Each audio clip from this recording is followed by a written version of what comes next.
Welcome to the YouTube channel Bookworm. Today, we will listen to a brief retelling of the following book, Business Adventures, 12 Classic Wall Street Stories by John Brooks. Investors are often irrational, and the stock market is unpredictable. The three-day crisis that began on May 28, 1962, clearly demonstrated how strange the behavior of Wall Street bankers can be, and how much investors' decisions depend on their emotions. On the morning of May 28, after 6 months of a downturn in the stock market, there was a lot of trading going on. The central office updated stock prices manually and did so late. Investors panicked when they found out they were being offered outdated prices. They rushed to sell their shares, which provoked an irreversible decline in prices and led to a collapse. The emotions that caused the collapse helped to recover from it.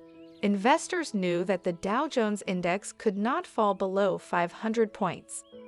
When its value approached this limit, everyone began to buy shares, as they expected prices to rise. 3 days after the crash, the market fully recovered.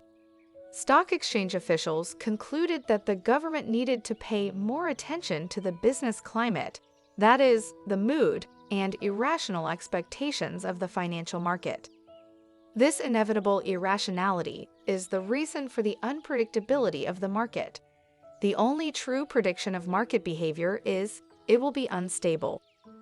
Ford Edsel, unsuccessful new product launch.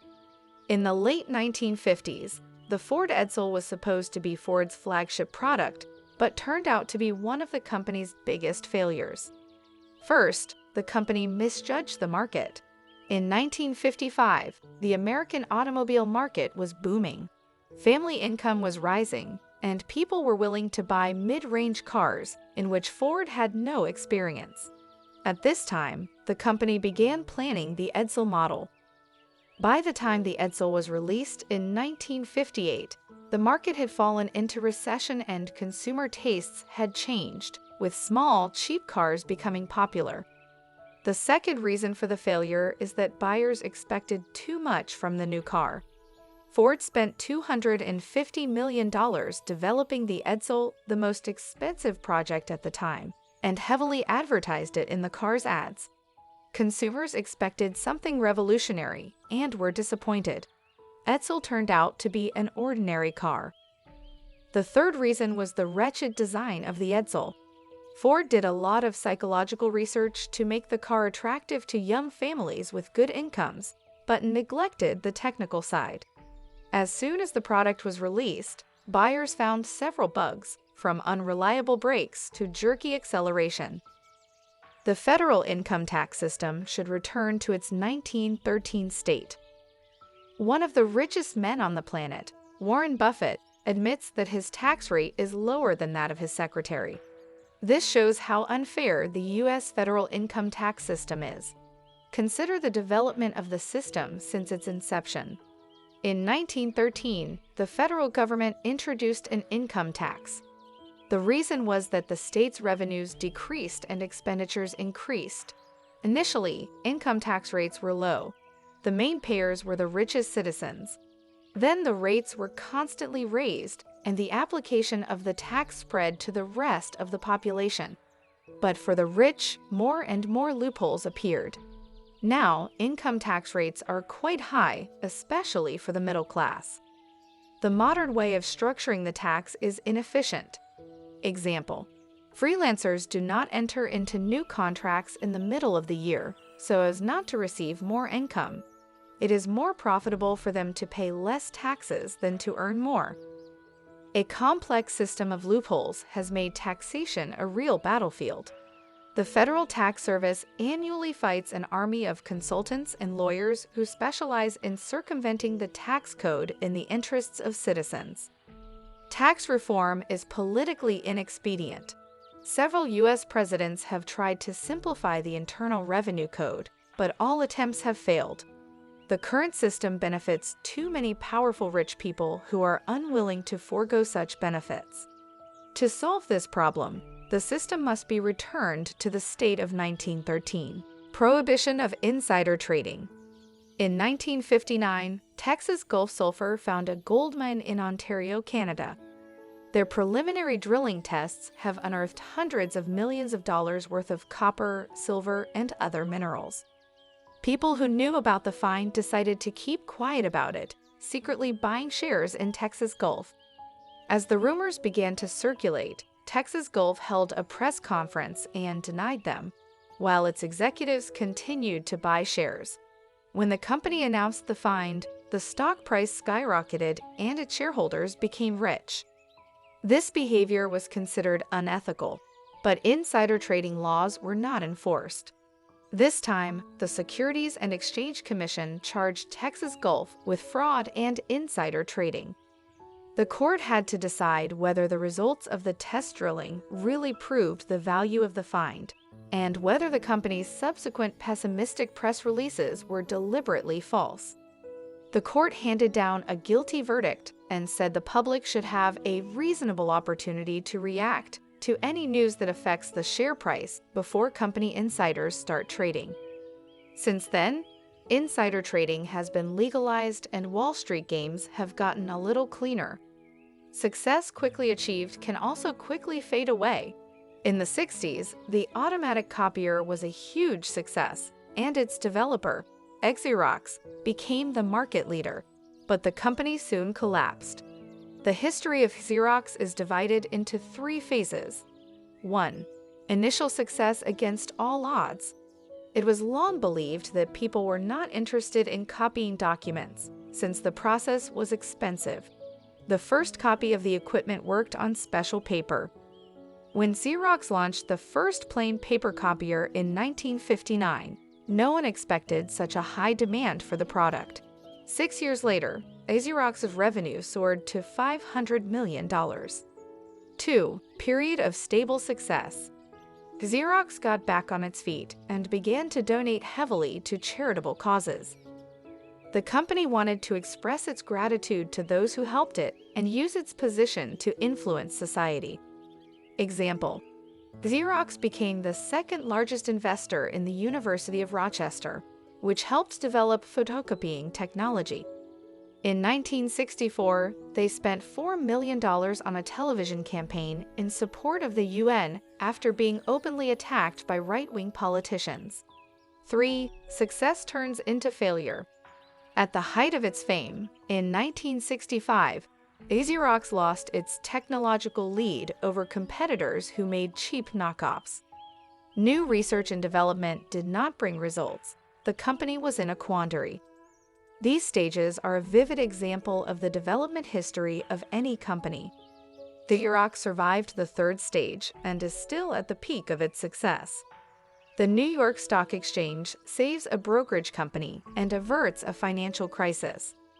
In 1963, the brokerage company Ira Haupt & Co. did not have sufficient capital to trade on the New York Stock Exchange, NYSE, and its membership was subject to cancellation. The reason for this is a fatal deal. The company bought raw materials and took out a bank loan secured by warehouse receipts, which turned out to be fake. Ira Haupt & Co. became a victim of commercial fraud and could not pay off a huge debt. The company needed $22.5 million to become solvent again. The situation was aggravated by panic over the Kennedy assassination. The NYSE feared that due to the bankruptcy of Ira Haupt & Co. during a national panic, people will lose faith in their investments and crash the stock market. She felt that the well-being of the country depended on the survival of Ira Haupt & Co., so she allocated $7.5 million to save the company and averted a financial crisis. Immoral or criminal acts are justified by communication errors. When a company finds itself at the center of a high-profile scandal, its employees claim that communication problems are to blame. Example: if a company dumps toxic waste into the water, it's not out of greed, but because management failed to properly communicate the new environmental strategy to local managers. In the late 1950s, General Electric (GE) engaged in massive price fixing. About 29 electronics companies have agreed to fix prices for equipment. This cost the buyer at least 25% above the regular price. The scandalous case was brought to the court and the subcommittee of the Senate. Some managers paid fines and received jail time, but senior executives of the company were not charged, as they claimed that it was due to a communication error. Middle managers misinterpreted their instructions. At that time, GE adopted two types of policies: official and covert. If a supervisor gives you a task with a straight face, that's the official policy you should follow. But if he winks at you, then you should be doing the exact opposite of what was said. Sometimes you have to guess what the leader meant, and if you draw the wrong conclusions, you will be in trouble. Despite GE's policy of not discussing prices with competitors, many managers assumed it was just a distraction. But once they got sued for price fixing, they realized they couldn't blame management. This story shows that leaders can indeed use communication problems to avoid responsibility for all sorts of infractions. Piggly owner Wiggly nearly destroyed it in a stock market battle. Piggly Wiggly is the first supermarket with shopping carts, price tags on all items, and a checkout. In 1917, its owner patented the concept of a self-service supermarket. Now, Piggly Wiggly is little known due to the actions of its eccentric owner, Clarence Saunders, who went to great lengths to combat financial speculation. During the 1920s, the Piggly Wiggly chain expanded rapidly, but when a couple of franchises in New York went bankrupt, some investors took advantage of this by selling Piggly Wiggly stock in bulk to drive it down bear raid. A bear raid is a strategy in which investors make profitable investments if the stock price falls, and then do their best to keep prices down. Saunders was furious and wanted to teach Wall Street a lesson. He started buying up Piggly Wiggly stock to buy back most of it, and he almost succeeded. He publicly announced that he wanted to buy all the shares of Piggly Wiggly and, by going into debt, was able to buy back 98% of the shares. His actions raised stock prices from $39 to $124 per share, and the malicious investors faced huge losses. However, the stock buyers managed to convince the stock exchange to grant them a grace period. Saunders' position was precarious due to debt, and he was forced to declare himself bankrupt. If Saunders had more influence on the stock market, purchases would now be made at Piggly Wiggly, not Walmart. Business savvy and a clear conscience can coexist. When a very powerful government official goes into business and uses his connections to make money, many will accuse him of being corrupt, but this does not apply to the case of David Lilienthal. In the 1930s, Lilienthal served as an official under Roosevelt. In 1941, he was appointed chairman of the Tennessee Valley Authority, responsible for the development and distribution of low-cost hydroelectric power. In 1947, he became the first chairman of the Atomic Energy Commission. After leaving government service in 1950, Lilienthal proved to be a determined businessman. Thanks to his accumulated experience, he was well-versed in the mining industry. Lilienthal bought the struggling Minerals and Chemical Corporation of America, revived the company, and made a small fortune. His colleagues in the civil service accused Lilienthal of corruption, but he was simply too committed to the interests of both sides. Lilienthal decided to take the best of both worlds and in 1955 founded the Development and Resources Corporation, a consulting agency that helped developing countries implement major public programs. This ambitious undertaking proves that Lilienthal is an ideal businessman, responsible both to shareholders and to the people. Shareholders rarely use their power. Theoretically, the most powerful people in America are shareholders. They own the largest corporations. Giant companies have a strong influence on American society. Many political scientists believe that the United States resembles an oligarchic feudal country rather than a democratic one. Large corporations are governed by a board of directors elected by the shareholders. Once a year, the shareholders meet to elect the board, vote on policy issues, and poll the executives who run the company. But these meetings are a farce. The company's management does not consider shareholders to be their bosses and tries not to let them into the company's affairs. This tactic works with most shareholders. Such meetings are made interesting only by professional investors who open the discussion of the board of directors and management. Example: at an AT&T shareholder meeting, investor Wilma Sauce scolded Chairman Friedrich Kappel and even suggested that he see a psychiatrist. Professional investors like Sauce often own shares in many companies and want to hold them accountable for their actions. But trying to stir up investors is a thankless task. There is nothing more passive and obedient than an investor who regularly receives dividends. If shareholders exercised their power more often, company management would not do as it pleases. You can change employers even if you are aware of trade secrets. The right to accept a tempting offer from a competitor of your current employer has not always existed. The precedent was set by research scientist Donald Wohlgemuth. In 1962, Wohlgemuth was in charge of the engineering department of the aerospace company BF Goodrich, which was a leader in the manufacture of spacesuits. Then the company lost the contract of the Apollo project, which went to its main competitor, International Latex. When Wohlgemuth received an offer from International Latex to work on the prestigious Apollo project, he accepted without delay. Wohlgemuth's bosses were afraid that he would give out the secrets of the production of spacesuits to a competitor. Wohlgemuth signed a confidentiality agreement, and BF Goodrich sued him. This contentious situation has given rise to two key questions. 1. Is it possible to take action against a person who has not already violated the confidentiality agreement? 2. Should he be prevented from seeking a position that would induce him to commit a crime? In a fateful decision, the judge ruled that although Wohlgemuth was able to harm Goodrich, he could not be found guilty in advance and could therefore be awarded a contract with International Latex. This incident marked a great victory for workers' rights. The Bakers' Union failed to protect the pound from speculators.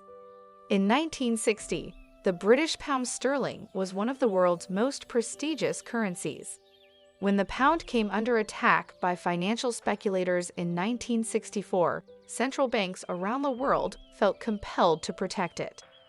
The attack was a consequence of the Bretton Woods Conference in 1944, when the world's largest economies decided to create an international currency exchange where all currencies would be exchanged at a fixed price.